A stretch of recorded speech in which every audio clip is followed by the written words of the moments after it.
தமிழொலி நேயர்களுக்கு வணக்கம். இன்றைய இரவு நேர பிரதான செய்திகள். முதலில் தலைப்புச் செய்திகள். இனவாதத்திற்கு இடமளியோம், பௌத்த மக்களும் அதற்கு இடமளிக்க மாட்டார்கள். ஜனாதிபதி தெரிவிப்பு. மக்களை அரசியல், சமூக, பொருளாதார ரீதியாக ஒன்றிணைக்கும் ஆற்றல் கல்விக்குள்ளது. பிரதமர் ஹரணி தெரிவிப்பு. பதுளை நோக்கி பயணித்த ரயில் தடம் புரள்வு.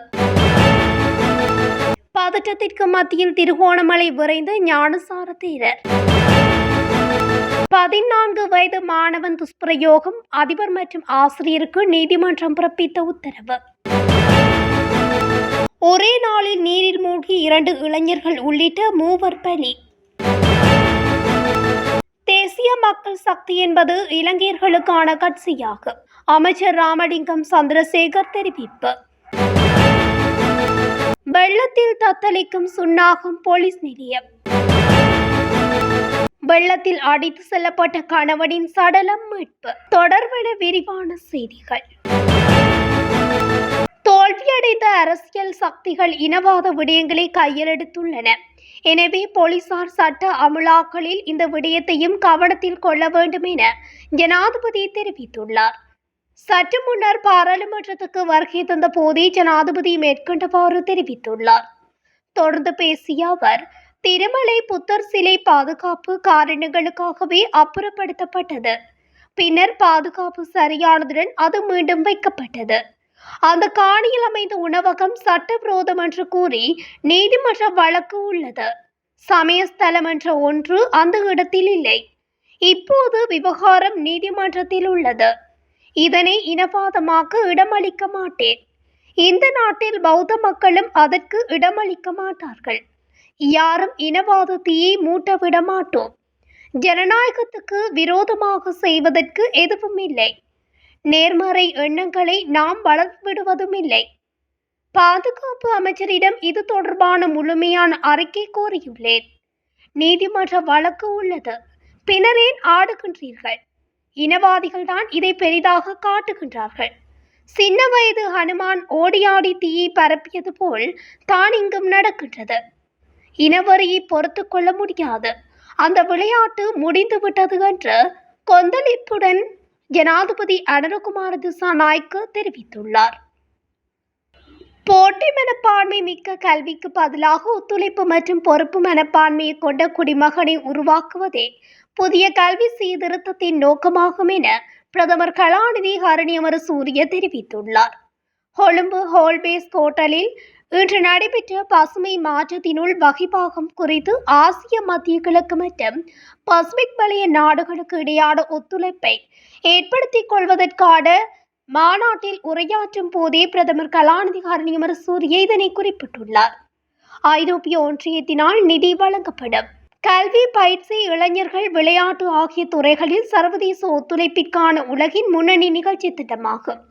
நாடுகளுக்கிடையான நகர்வுகள், கலாச்சார பரிமாற்றம், திறன் அபிவிருத்தி மற்றும் கொள்கை அபிவிருத்தி ஆகியவற்றை ஊக்குவிப்பதே இதன் நோக்கமாகும். பிற்கால காலனித்துவ உரிமையாக நமக்கு கிடைக்கப்பெற்ற கல்வியின் விளைவாக நமது நாடு உயர்ந்த கல்வியறிவு விகிதங்களை கொண்ட ஒரு நாடாக மாறியிருக்கின்றது. ஆயினும் தற்போது கல்வி என்பது தனிமனித வெற்றியை மட்டுமே இலக்காக கொண்ட ஒன்றாக மாறியிருக்கின்றது. இதனால் கல்வி திட்டங்கள், கோட்பாடுகள் ஆகியனவும் போட்டித்தன்மையை அடிப்படையாக கொண்டிருக்கின்றன. இதன் விளைவாக நமது கல்வி முறை போட்டித்தன்மை மிகுந்த பரீட்சையை மையமாக கொண்டதாக மாறியிருக்கின்றது. ஆயினும் கல்வி என்பது தனிமனித வெற்றியை குறியாக கொண்ட ஒரு செயல்பாடு மாத்திரமல்ல. தற்போது இந்த கட்டமைப்பில் இருந்து விலகி கல்வி என்பது வெறுமனே உயர்ந்த புள்ளிகளை பெறுவது மட்டுமில்லாது கூட்டு அறிவை பகிர்ந்து கொள்ளும் மாற்றத்துக்கான கல்வியின் உண்மையை நோக்கத்தை சரி செய்வதற்கே நாம் முயற்சிக்கின்றோம். எமது புதிய கல்வி சீர்திருத்தத்தின் மூலம் ஒத்துழைப்பு மிக்க கற்றல், மற்றவர்கள் மீதான பொறுப்புணர்வு ஆகியவற்றோடு உலகத்தின் மீதான பொறுப்புணர்வை ஏற்படுத்துதல், குறிப்பாக இன்று நாம் எதிர்நோக்கும் சுற்றுச்சூழல் தொடர்பான உலகளாவிய போராட்டங்களின் பின்னணியில் இது மிகவும் முக்கியமானதாகும். இன்றைய உலகின் தலை தூக்கி வரும் அறிவியல் பூர்வமற்ற வழிமுறைகள் மற்றும் போலியான தகவல்கள் பரவி வரும் பின்னணியில் கல்வியின் முக்கியத்துவம் மென்மேலும் வலியுறுத்தப்பட்டுள்ளது. அது மாத்திரமன்றி பல்கலைக்கழக கட்டமைப்பில் காணப்படும் அழுத்தங்களையும் இந்த மாற்றத்தின் மூலம் வெற்றி கொள்ள முடியும் என்று பிரதமர் ஹரணியமர சூரிய அந்த நிகழ்வில் தெரிவித்துள்ளார். கண்டியில் இருந்து பதுளை நோக்கி பயணித்த ரயில் ஒன்று இன்று அதிகாலை 4 மணியளவில் ஓகியா புகையிரத நிலையத்தில் தடம் புரண்டுள்ளது.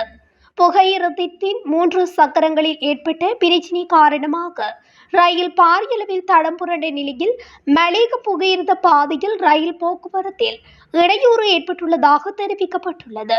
இதனால் கொழும்பு நோக்கி புறப்படும் ரயில் சேவைகளிலும் பிரச்சினை ஏற்பட்டுள்ளதாகவும் தெரிவிக்கப்பட்டுள்ளது.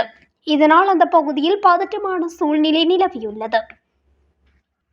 திருகோணமலையில் வலுத்துள்ள புத்தர் சிலை சர்ச்சைக்கு மத்தியில் கலகுடா அத்தே ஞானசார தேரர் திருகோணமலைக்கு சென்று ஊடக சந்திப்பொன்றை நடத்தியுள்ளார். இதன் பின்னணியில் இன்று அங்கு அவர் சென்றுள்ளார்.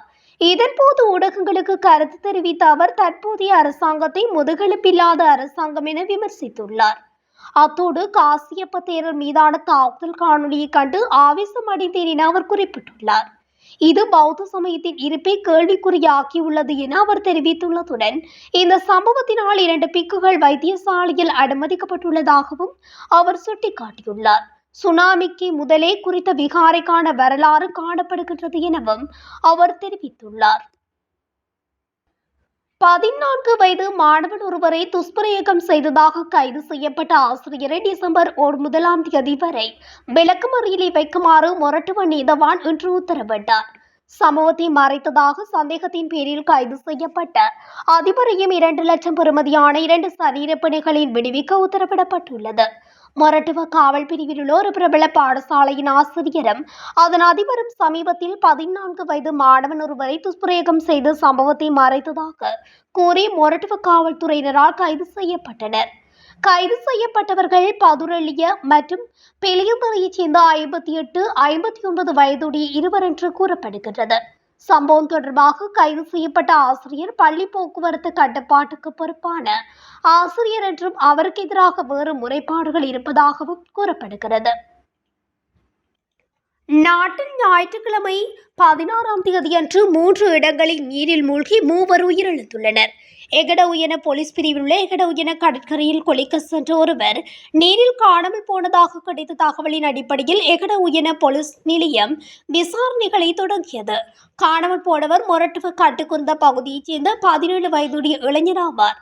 காணாமல் போன நபர் மேலும் 2 நபர்களுடன் மேற்கூறிய இடத்தில் குளிக்க சென்றிருந்த போது கடல் அலையில் சிக்கி 3 அடித்து செல்லப்பட்ட நிலையில் 2 பேர் மீட்கப்பட்டனர். ஆனால் ஒருவர் நீரில் அடித்து செல்லப்பட்டு உயிரிழந்துள்ளார். அத்துடன் கோட்டை போலீஸ் பிரிவில் உள்ள காளிமுகத்துடல் கடற்கரையில் குளிக்க சென்ற 2 பேர் நீரில் உயிரிழந்ததாகவும் கோட்டை போலீஸ் நிலையத்துக்கு தகவல் கிடைத்தது. நீரில் மூழ்கிய இருவரையும் மீட்டு கொழும்பு தேசிய மருத்துவமனையில் அனுமதித்தனர். கொழும்பு தேசிய மருத்துவமனையில் அனுமதிக்கப்படும் போது ஒருவர் உயிரிழந்துள்ளார். இறந்தவர் அக்ரபத்தனையைச் சேர்ந்த 19 வயதுடைய நபர் ஆவார். சடலம் கொழும்பு தேசிய மருத்துவமனையின் பிணவரையில் வைக்கப்பட்டுள்ளது. அத்துடன் சிலாபம் போலீஸ் பிரிவில் உள்ள சிலாபம் கடற்கரை இருந்த ஒரு பெண் மற்றும் 8 வயது குழந்தை அலையில் அடித்து செல்லப்பட்டு அப்பகுதி மக்களால் மீட்கப்பட்டு சிலாபம் மருத்துவமனையில் அனுமதிக்கப்பட்டனர். பிரதேசவாசிகளால் மீட்கப்பட்டு சிலாபம் மருத்துவமனையில் அனுமதிக்கப்பட்ட பின்னர் குறித்த பெண் உயிரிழந்துள்ளதாகவும் தெரிவிக்கப்படுகின்றது. இனவாத போரிக்குள் இருந்து நாட்டு மக்களை மீட்டு நாம் அனைவரும் இலங்கையர்கள் தான் என்ற நிலைமையை உணர வைப்பதற்கு நடவடிக்கை எடுக்கப்படும். அதற்கான ஆரம்பமாகவே இலங்கையர் தினம் நடத்தப்பட உள்ளது என கடற்தொழில் நீரியல் மற்றும் கடல் வளங்கள் அமைச்சர் ராமலிங்கம் சந்திரசேகர் தெரிவித்துள்ளார். நாட்டில் இனவாதம் மற்றும் மதவாதத்தை தூண்டிவிட்டு அரசியல் நடத்தியவர்கள் உள்ளனர். நாம் இனவாதத்தை வெறுக்கின்றோம். தேசிய மக்கள் சக்தி என்பது இலங்கையர்களுக்கான கட்சியாகும். எமது கட்சியின் கொள்கையானது நாட்டுக்கானது. இன ஐக்கியத்தை ஏற்படுத்துவதற்கு கடந்த கால ஆட்சியாளர்கள் நடவடிக்கை எடுக்கவில்லை. தனது இனத்தையே அவர்கள் முன்னிலைப்படுத்தினர். இனங்களுக்கிடையிலான முருகல் நிலையால் தான் இந்நாட்டில் போர்க்கூட ஏற்பட்டது. அன்று யாழ் நூலகத்தை எரித்து நாட்டை நாசமாக்கினர். 94,000 புத்தகங்களை கொளுத்திய பாவிகள் அவர்கள். தமிழ் இளைஞர்கள் ஆயுதத்தை கையில் எடுக்க வேண்டிய நிலை ஏற்பட்டது. எமது ஜனாதிபதி நாட்டில் சிறந்த முன்னுதாரணத்தை வழங்கி வருகின்றார். பிரதமரும் அவ்வாறுதான் சிறப்பாக செயல்படுகின்றார். லஞ்ச ஊழல் மோசடிகளில் இருந்து நாடு இன்று மீண்டு வருகின்றது. எனவே தேசிய ஒற்றுமையையும் நாம் கட்டியெழுப்ப வேண்டும். அதற்காக அரசாங்கம் அர்ப்பணிப்புடன் செயற்படுகின்றது. அதனால்தான் வடக்கு குறித்து கூடுதல் கவனம் செலுத்தப்பட்டுள்ளது. இனவாத பொறிக்குள் இருந்து நாட்டு மக்களை மீட்டு நாம் அனைவரும் இலங்கையர்கள் என கூறும் நிலையை ஏற்படுத்த வேண்டும். அதற்கான அடித்தளமாகவே இலங்கையர் தினம் எதிர்வரும் டிசம்பரில் நடத்தப்படுகின்றது என குறிப்பிட்டுள்ளார். யாழ்ப்பாணத்தில் கடந்த சில தினங்களாக பெய்து வரும் கடும் மழை காரணமாக சுன்னாகம் போலீஸ் நிலையம் வெள்ளத்தில் மூழ்கியுள்ளது. சுன்னாகத்தில் தனியார் காணிகள் இயங்கி வந்த போலீஸ் நிலையம் கடந்த வருடம் நவம்பர் மாதம் தொடக்கம் புதிய இடத்தில் இயங்கி வருகிறது. இந்நிலையில் யாழில் கடந்த சில தினங்களாக பெய்து வருகின்ற மழை காரணமாக புதிய போலீஸ் நிலைய வளாகம் வெள்ளத்தால் நிறைந்து காணப்படுகின்றது. வெள்ள நீர் வடிந்து வரும் நிலையில் மழை தொடர்ந்து பெய்யுமாயின் போலீஸ் நிலையத்தினுள் வெள்ளம் புகும் அபாயம் உள்ளதால் அதனை தடுக்க போலீசார் நடவடிக்கை எடுத்து வருகின்றனர். வெளிமடை போரலந்த காந்தேபுகில் பொல பிரதேசத்தில் வெள்ளத்தில் சிக்கி தம்பதிகள் அடித்து செல்லப்பட்ட நிலையில் மனைவியின் சடலம் மீட்கப்பட்ட நிலையில் காணாமல் போயிருந்த ஆணின் சடலமும் மீட்கப்பட்டுள்ளது. நேற்று மாலை வெளிமடை பிரதேச செயலாளர் பிரிவில் பெய்த அதிக மழை காரணமாக ஏற்பட்ட வெள்ளப்பெருக்கில் சிக்கி தம்பதியினர் காணாமல் போயிருந்தனர். நேற்று இரவு முழுவதும் பிரதேசவாசிகளால் இந்த தம்பதியினர் தேடும் பணிகள் மேற்கொள்ளப்பட்டிருந்தது. மனைவியின் சடலம் முதலில் மீட்கப்பட்டது. தற்போது காணாமல் போயிருந்த கணவரின் சடலமும் மீட்கப்பட்டுள்ளது. உயிரிழந்தவர்கள் 32 வயதுடைய மனைவியும் 37 வயதுடைய கணவரும் ஆவர். இத்துடன் தமிழொலியின் என்ற இரவு நேர பிரதான செய்திகள் நிறைவடைகின்றன. தொடர்ச்சியாக செய்திகளை அறிந்து கொள்ள தமிழொலி ஊடகத்துடன் இணைந்திருங்கள். நன்றி, வணக்கம்.